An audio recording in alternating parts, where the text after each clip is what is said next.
राजधानी रांची में जिस्म फरोशी का धंधा बड़े पैमाने पर चल रहा है। हर बार रेड होती है, खुलासा होता है और कई लोगों को सलाखों के पीछे पुलिस भेज देती है। लेकिन अब जब लालपुर के एक गर्ल्स हॉस्टल में रेड हुई और करीब 13 लोगों को हिरासत में लिया गया, तो जो खुलासे पुलिस के सामने लड़कियों ने किया है और जो सिंडिकेट चलाता था उस व्यक्ति ने किया है, इसे जानकर पुलिस भी चौंक गई है।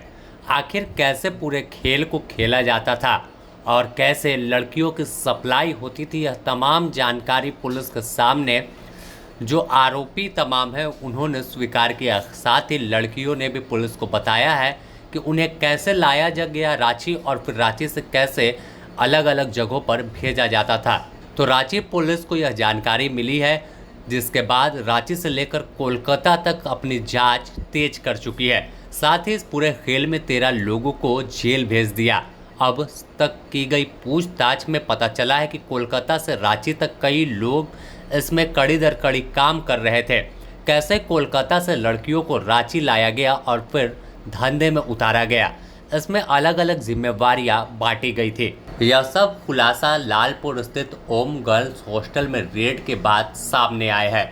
पुलिस के मुताबिक रांची के हॉस्टल में लड़कियों को रखा गया था, जिसके बदले हॉस्टल संचालक को 400 रुपये हर दिन दिए जाते थे। साथ ही इसकी पूरी जानकारी हॉस्टल संचालक को थी कि लड़कियों से धंधा करवाया जाता है।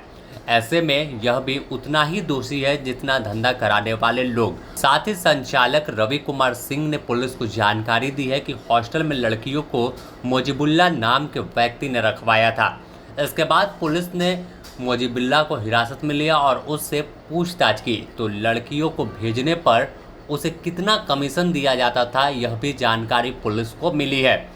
लड़कियों को भेजने के बाद उससे जो पैसा मिलता था उसका करीब 50% मोजिबुल्ला रखता था और अपने एजेंटों के बीच बांटता था, और बाकी जो 50% की राशि थी वह कोलकाता के सुमन दा के पास भेजा करता था।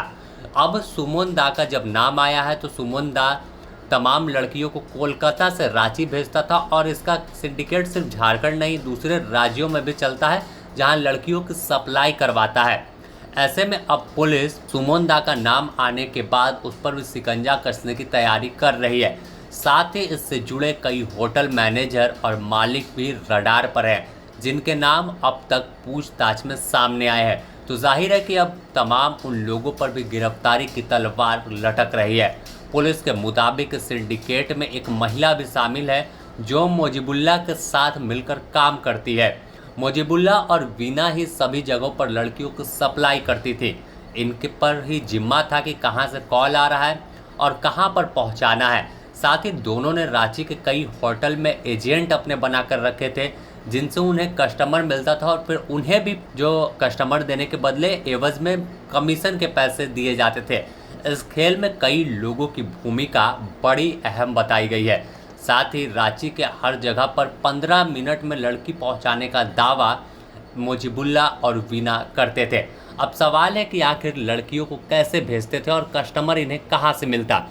तो इन तमाम लोगों ने व्हाट्सएप जो नंबर है वो जारी कर रखा था, और पहले मोबाइल पर तस्वीर भेजी जाती थी। इसके बाद रेट का जिक्र होता था, और फिर जब आप बुक कर लेते तो आपको पेमेंट का स्क्रीनशॉट भेजना होता, और यहाँ पर आपको लड़की को आपके पते पर भी पहुँचाने की तमाम व्यवस्था थी, या फिर आप अगर रिसीव करते तो उसकी भी व्यवस्था थी। दोनों में रेट का कुछ हेर फेर होता कि आप लेने आएंगे तो कुछ और कम लगेगा और अगर वह पहुँचाते हैं तो कुछ और लगेगा। साथ ही यह सर्विस 24 घंटे उपलब्ध रहती थी। पुलिस जांच में पता चला है कि सभी लड़कियां बंगाल की हैं और बंगाल से रांची लाकर पैसे के लालच में सभी से जिस फरोशी का धंधा करवाया जाता था। अब जिस तरह से रांची में लगातार पुलिस का एक्शन दिखा है, इसके बाद जाहिर है कि आने वाले दिनों में इस पर रोकथाम होगा, और जिस तरह से पुलिस लगातार एक्टिव होकर कार्रवाई कर रही है तो इसमें और भी कई लोग सलाखों के पीछे जा सकते हैं। रांची से ब्यूरो रिपोर्ट।